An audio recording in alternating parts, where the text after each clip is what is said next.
Item hashtag SCP-116. Object Class Euclid. Special Containment Procedures. SCP-116 is kept in a 16 by 16 meter cell, constructed of Kevlar, with 1 meter porous rubber padding on all surfaces. No personnel are to enter cell without proper briefing and threat reduction measures. See Appendix 3. Cell is to be monitored at all times by 6 agents, 4 stationed at corner points of cell and 2 stationed with SCP-116. No pointed objects or intrusive testing equipment of any kind are to be placed in the possession of the agents within the cell. Outside monitoring is achieved using VBS-05 class concealed button cameras stationed at high corners in the cell. Outside monitoring is to be carried out by a further 2 agents. If suspicious activity begins, initialize Achilles procedure increment. All monitoring agents, internal or external, are to undergo bi-monthly IQ tests as well as standard weekly psychiatric analysis. Significant drops in the IQ of agents, greater than or equal to 5 points, are to be regarded as prolonged exposure and to be treated as outlined in standard quarantine instructions. Description: SCP-116 has the outward appearance of a Caucasian male of around 9 years of age. Skin is cauterized and scarred over 98% of body, limbs, and head. SCP-116's bone structure is drastically different from standard Homo sapiens bone layout, and all bones are dangerously brittle. The most distinguishing difference between the human body and that of SCP-116 is the non-existence of joints in the latter. SCP-116 is entirely capable of independent movement, but to do so would cause multiple shattering breaks to all bones affected by said movement. To combat this, SCP-116 shows remarkable self-healing, and over a period of minutes, can completely regenerate its rigid bone placement.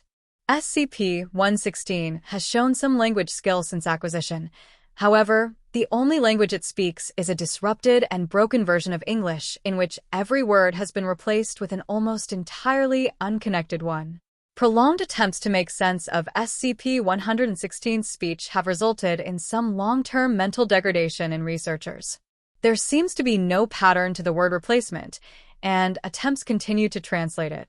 Research suggests that SCP-116 may be capable of low-level telepathy, which deteriorates the victim's brain functions over a long period of time. Appendix I. Sergeant 19-0529. Memorandum. May 29th. SUBJ.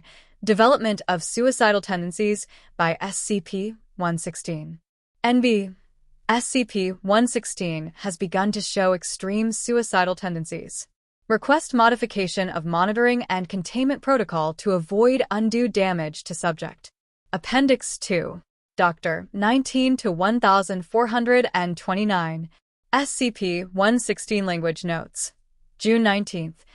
116th's unique linguistic setup is one of increasing interest to me. Continuing research by my team and me has yielded these somewhat basic results. Attached file, 116 linguistics_AA 0.00. Doc. No clear reasoning has been found as to why 116 communicates in this way.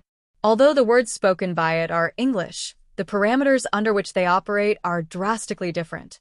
No attempt has yet been made to produce written language from SCP-116 due to bone structure anomalies. Even speaking can be an extreme challenge for 116, despite its experienced dulled pain receptors. I have taken a special interest in this subject, as the way in which it reacts to normal English is remarkable. It is obvious that what we say to it sounds just as garbled to it as what it says back to us does to us, if that makes any sense at all. In all my years at Site-19, I have never seen anything quite like it linguistically. I will continue to study and record what I find. Appendix 3. Light 19-0349. Memorandum. June 30th. SUBJ. Procedure of and relating to worrying new suicidal tendencies shown by SCP-116. No solid equipment weighing more than 8 pounds may be taken into cell. 2. All interior guards are to have canine teeth filed until blunted completely. 3. Security level is to be raised to RT5. full body cavity search and X-ray before entrance to cell is granted. 4. If any asphyxiation or hypoxia appears to be affecting SCP-116, emergency CPR is to be administered by internal guards. Suggestion noted that SCP-116 should be connected to a life support machine even when not in danger of death, to prevent unintentional termination. Appendix 4. Sergeant 19-0529. Memorandum. July 11th. SUBJ. Cessation of research re. SCP-116. Any and all research regarding SCP-116 is to be immediately halted until further notice. Dr.